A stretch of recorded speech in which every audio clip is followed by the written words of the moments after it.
Sup, people. Welcome to More PK, the most random channel in SA. I don't know why I forgot that. I don't know. But anyways, today we're checking out the vegan version of Formula One.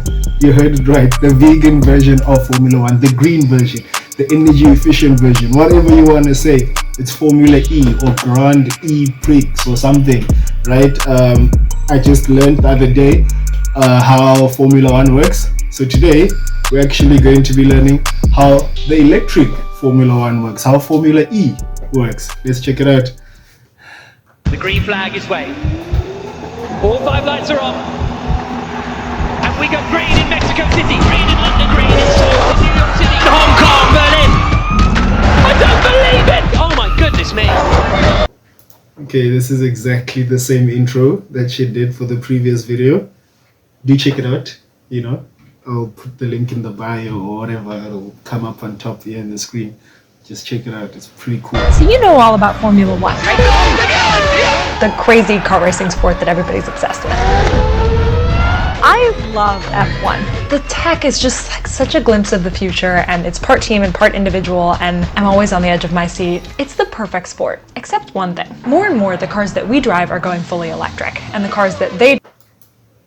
Yes, they are. And the reason I'm really excited about this is because I'm a huge fan of electric vehicles. Super excited about the technology. Super excited to have a look at a lot of them coming up. So stay tuned on this channel to see more EV content coming up.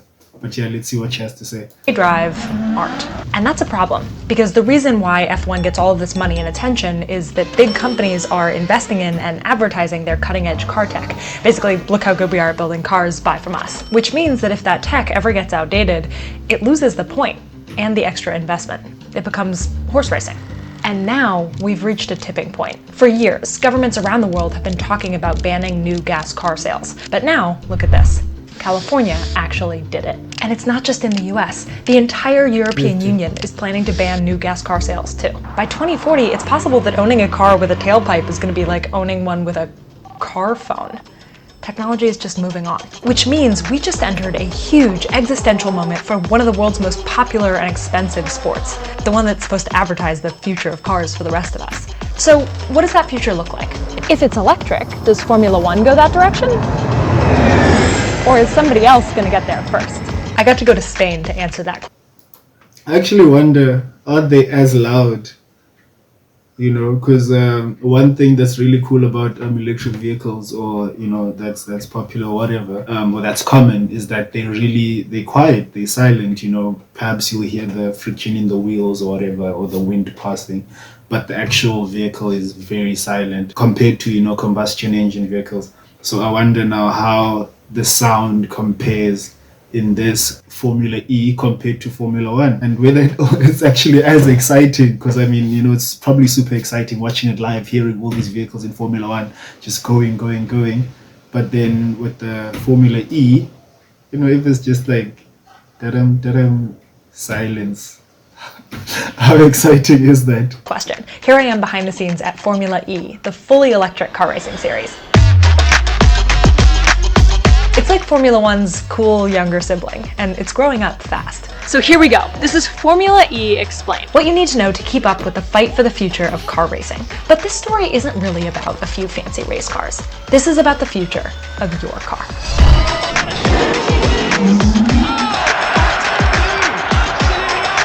I don't know how to express how amazing this is.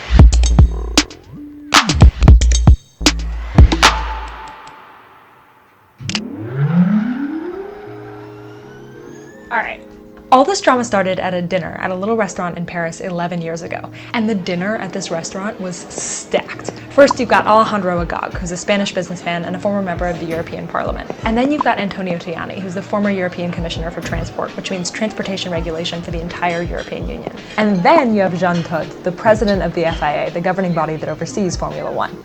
Casual. The dinner has become kind of... Okay, that is not casual. It's like the mafia of Formula One, or whatever, of sports racing, all at one dinner. That's not casual.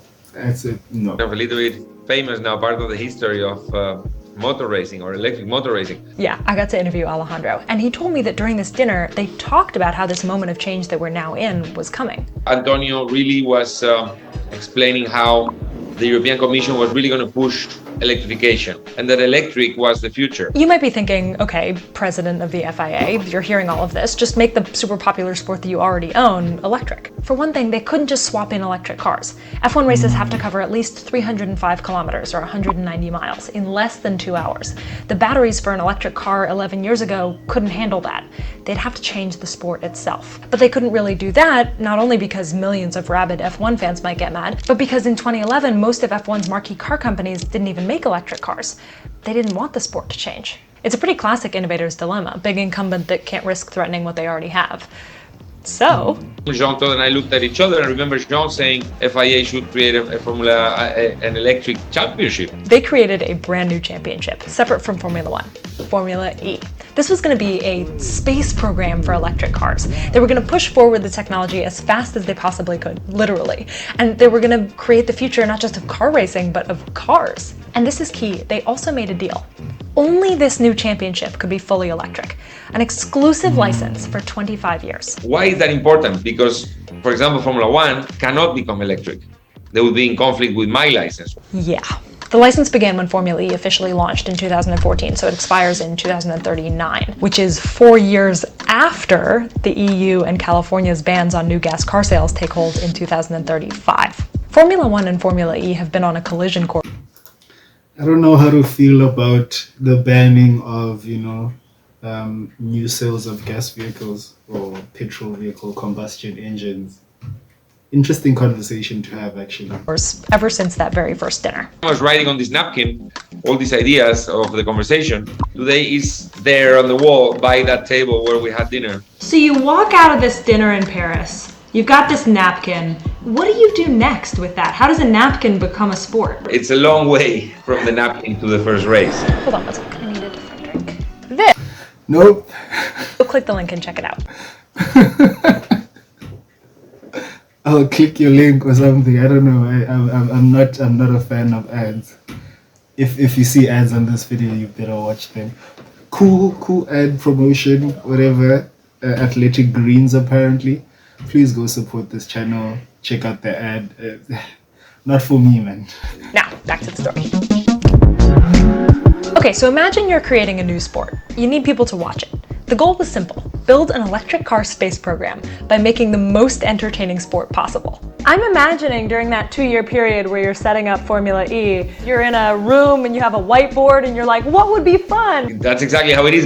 So we go on a ski trip, for example, and then we're somewhere and then we go for dinner and we have some drinks and we start brainstorming. And I'll give you one guess what they used for inspiration. We look at the race almost like a video game. Super Mario Kart, only for the Super Nintendo Entertainment System. Formula E kept the basics of Formula One. Every team has 2 drivers and those drivers get points depending on where they finish. Teams win with the most points total and drivers win with the most points individually. If you want more details on this, you can watch my video on Formula One. But now, if you were Formula I watched that video. If you want to see me watch that video, check it out on my channel. E, how would you make a race more exciting? First, they changed where the races happen. We wanted to race in city centers, to do street racing, to bring the show closer to the people and also to kind of convey the message that electric cars are a solution for mobility inside the cities. I actually got into Formula E because I went to a race in New York. This was right after I finished my video on Formula One and it was cheap and in my city. And that's the point. These are really easily accessible, fan-friendly races and they're designed to be. Cool. Now, what else would you do to make these races even more entertaining? You ever played Mario Kart? You know how you can get a boost by driving over these things? They put those in Formula E.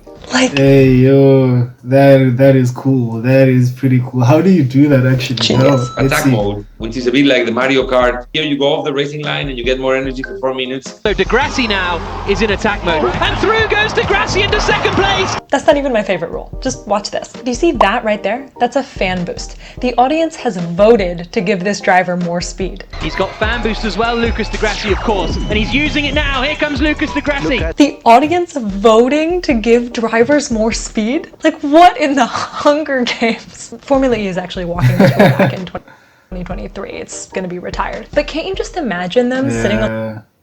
Yeah, that's a bit weird. Yeah, it sounds exciting, getting the fans involved. But I feel like it's a bit gimmicky.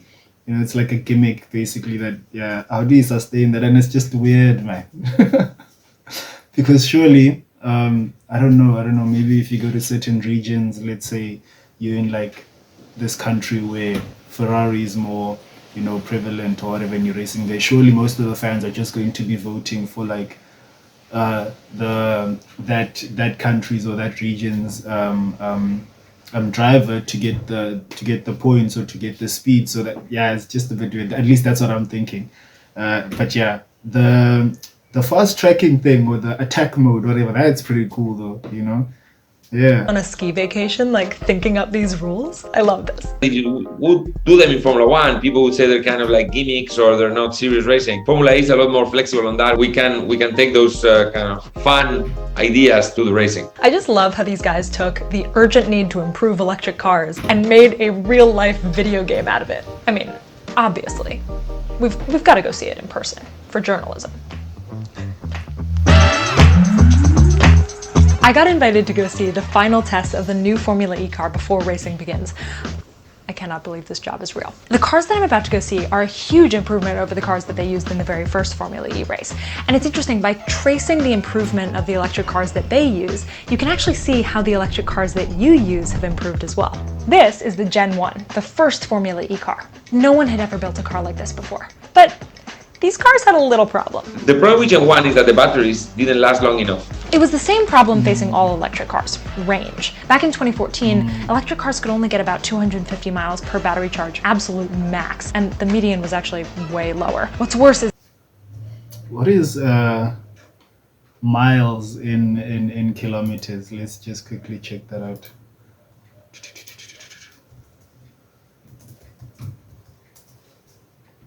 Okay, she said 250 miles, right? 400 kilometers. Is that a lot? Is that a lot? Sounds like a lot, you know. So it's about double. Okay. Whoa. is that the faster you go, the more you deplete the battery. So Formula E cars weren't getting anywhere close to these ranges. So here's the solution they came up with. We basically gave 2 cars to every driver. Just watch this. Here comes driver Lucas de Grassi for a pit stop, and he hops out of one car and into the other. Hey, wait, what? Nah, what is that? Nah. There has to be a better way to do this. Nah. It can't be. This cannot be. Nah, that's a joke, man. Hopping from one car, there has to be, and it's like in this garage, you go in and it doesn't seem very efficient, you know. And obviously, like, the faster you are, how fast do you jump from one car? Obviously, it's like it's only a few seconds. Do you know what I mean? I'm comparing this to like the pit stop in the Formula One, for example. There, it's like milliseconds, you know, things in, things out. But here, you go from one, you jump out, you run, and then you get into the next one. How much faster? How can you make that part more efficient? Surely there's a way. There has to be a way. That's just a joke, man. Out of one car and into the other.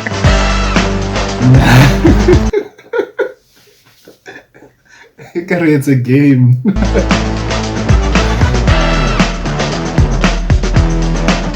So people thought we were completely crazy, but you know, at least we started somewhere. And after 4 years, we were. Yeah. It's definitely a starting point. There has to be a next level to that. You know, a more efficient. Those cars, we managed to build the Generation 2. The big thing of Generation 2 was it could do twice the distance. They could do the whole race with only one car. Now, the one that I'm going to go see is the Gen 3, the fastest and most powerful electric race car ever built. At the same time Formula E was launching, Formula One announced... Hola? At the same time Formula E was launching, Formula One announced a massive change. It was the biggest set of rule changes in a generation, maybe ever. F1 was going green. A new era. A technical revolution. F1 is going hybrid. Every car would now be powered by... I wonder who's the Lewis Hamilton of Formula E. You know? Who's the Verstappen of Formula E? Do they even have the same big teams? Like, is it Mercedes and Ferrari and all of these? by a hybrid powertrain with a turbo engine and 2 electric motors. Yeah, I caught that too. Don't Alejandro and Formula E have the exclusive license to electric racing? I asked him about that. They can do hybrid. So my license is all that is purely electric. Formula One in Okay, I'm sorry for posing so much, but like that's very interesting, because yeah, Formula One going hybrid surely boosts or sort of like pushes interest towards making those engines and that low collaboration between battery and combustion engine more efficient and to work better, and then it should surely be better for like plug-in hybrids in commercial vehicles. in an extreme world would go 99% electric and 1% fuel. But already on the next generation of engines, they're going 50-50 almost. I guess if they could, they would go full electric, but they can't. Well, it's 5 a.m. I made it to Madrid. I did not sleep at all on that flight. I was too excited. That was a mistake. I am in. And I hope they don't. I hope Formula One doesn't go full electric because that would just be, Formula E. Vegan. So I really hope they don't. Like, keep the Formula E, fully electric boost go on, and then keep this, if you want to make it hybrid, great. But like, don't go fully electric. That I feel like it would take away from each other. Or would they merge it perhaps? I don't know. Yeah. In Valencia. Now I just have to get to the track because they're testing those cars right now. Okay, I'm like 50% sure I'm in the right place. Hello, I'm looking for the media center. I was wrong. That's not the right spot. Sometimes I just have to pinch myself. Like, they're just letting me run around between garages and look at what they're working on. This stuff is fascinating. Here it is, Gen 3. The biggest step up in technology ever for Formula E. Unlike in Formula One, all Formula E teams have to use the same frame, or chassis, the same battery, and most of the same ancillary parts.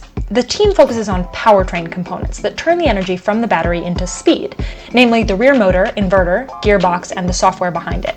That's deliberate. By design, the teams spend their money experimenting on the parts and the technology that the championship deems most important. It's a direct response to the runaway costs in Formula One. This is the team principal for Jaguar, James Barclay. He's one of the most important people here. And he explained why Gen 3 is such a big deal. Yeah, so this is a really important time for us. It's a brand new car, new generation 3 era. Look at that design, man. Come on. Jeez, it looks so sleek, so slim, very pointy. It doesn't look as wide or as wide framed as the Formula One cars. It looks so good. That looks good. That looks good. That car can get it. Is such a big deal. Yeah, so this is a really important time for us. It's a brand new car, new generation 3 era. So we go from 250 kilowatts to 350 kilowatts, a big step up in power. We go from a car which weighs just over 900 kilograms to a car which is about 850 kilograms, so it's lighter. So more powerful, lighter, means faster, basically. Going faster is great, but only if you can stop. This Gen 3 car is testing a specific piece of powertrain technology that could end up in our electric cars in the future, but only if they get it right. One of the biggest things a lot of people here are talking.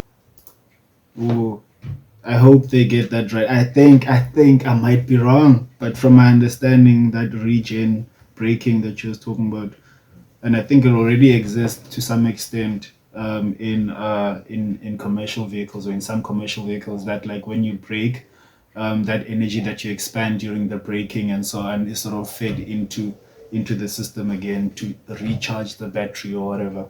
Yeah, I think I might be wrong, but I think it exists in some If they get it right. One of the biggest things a lot of people here are talking about are the braking systems, because they actually don't have any rear mechanical brakes on this generation of the car. The reason for that is that they're using a new braking system, which stops the cars with the electric motors themselves, converting kinetic energy into electrical energy used to repower Come on, that's roughly what I said. the batteries. Not having rear mechanical brakes is a really big deal. There were at least 3 crashes before they got here to Valencia in preseason testing. There are real stakes here. This is an example of a new technology that could be... Ooh, another thing that's exciting, Another thing that's exciting is the acceleration of these cars. I wonder how intense it is, because I mean, you know how with commercial electric vehicles, you'll find that the acceleration from the 0 to 60 in like 2 seconds or whatever is intense. Like you'll find that, okay, one of the combustion engine vehicles, let's say an SUV, a Toyota Fortune, will go 0 to 60 in like 15 seconds or whatever. But then you'd find the electric version of that will do it in like 2 seconds, 3 seconds.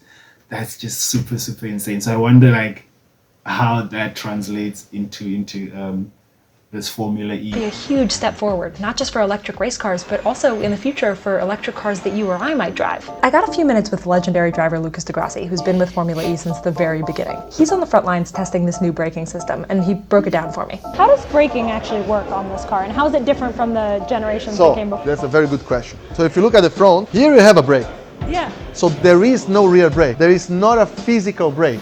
All the braking capacity from the car comes from the electric motors. So all the energy that the car has by going at 300 kilometers per hour, when you touch the pedal, the motor starts to produce energy, like a power plant, like the windmill that you have the producing energy. It's the same concept. So you can recuperate up to 80% of the energy back into the battery when you brake. And so by doing that, you don't need brakes. This is the first car in history that does not have mechanical rear brakes. Does that make you nervous when you're driving it? No, maybe. No, it would make me nervous. I'm glad it doesn't make you. No, it doesn't. I think if you, I fully trust the team and the technology. We had some scare moments before. At few times it didn't work, and then you have only front brakes. But we are pushing the technology forward. But in the future, this technology will be in your road vehicle, and then you'll go more miles, you drive faster, you drive cleaner, and you charge the car much faster. I love car racing because it's an experiment. The world's most popular group science project, right? And as much as I love Formula One today, that science project must bring us into the future. It can't keep us in the past. So if you live in a world in which you cannot race the technology that is now being sold to the main public, there is a great kind of distance between your championship and public. Of course, there's still horse racing and it's still popular. Yeah, the same concept, as I said earlier on, with bringing up Formula E or E-Prix or whatever, and while Formula One is still at its peak, you know what I mean? I hope that they don't retire the one to push the other one, or they don't merge it or whatever. Keep them both. I'm sure you can sustain them both, in the same way that, when cars came to be, they didn't last horse racing. People still love that. People still go to that, you know what I mean? So just keep both. Just push both. Why not? But in this case, horses are not illegal. Combustion cars are going to become illegal. So who will win this? That's a sticking point. Ish. I guess horses don't, emit dangerous gases into the atmosphere. I mean, maybe methane, is that only from cows? Ish, yeah. But Fight for the future of cars? Everyone's got an opinion. So I think maybe a merger is there in the future. Maybe they have to buy Formula E. Maybe we buy them. Who knows? But in the meantime, thousands of people, both in Formula One and in Formula E, are hard at work making better tech for everyone. So there's just one thing left to do. I would just say to everyone, if you haven't watched a race, watch a race, because I think honestly the quality of the racing and the action you see is quite phenomenal. You hear that? Watch a race. Come on. So now you know more about the future of cars, and I really gotta get out of the pit lane because they're gonna start racing. Okay, cool. Please go subscribe to this channel. They're very good. Again, another cool, great, comprehensive video. Got me to understand things. Got me very excited. Like, I'm more excited for this than I am for Formula One. But yeah. What's this channel's name? Cleo Abram. Let me subscribe. Actually, go do the same. Go subscribe, and then, well, first, subscribe to more PK. But it's coming to Cape Town. Yes, E-Prix, Formula E, the vegan version of Formula One. You know how you get like vegan steaks and vegan bacon and what, which are made out of banana skins or whatever. Now you have Formula E, And it's coming to Cape Town. That's exciting. And as she said in the video, right, they build their tracks in the city. So right now, as we speak, they're busy building the track around in Cape Town.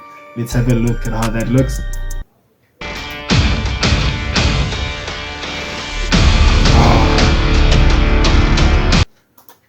This is Cape Town.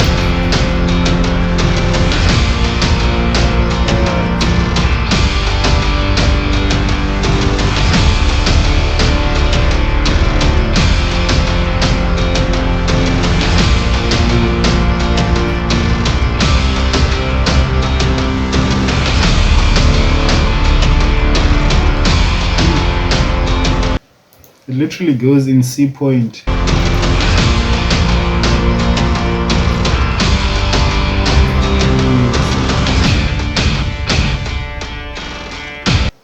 What's that? What's that? There's a whole track there, and it went. What's this? Can you take shortcuts? Is that the attack mode thing? What's that? There's like waterfront. I think waterfront is somewhere here. Somewhere here. There's Table Mountain. There's Signal Hill. There's Devil's Peak. There's the city center, and there's Greenpoint Stadium. Come on. Are we going to check this out? I don't know. There's 12 turns. It's 2.8 kilo. Okay, it's not that long. It's not. I would have thought it's around 5Ks. It seems like it's huge, but it's only 2.8 kilometers. That's not long at all. Wonder how many laps they do.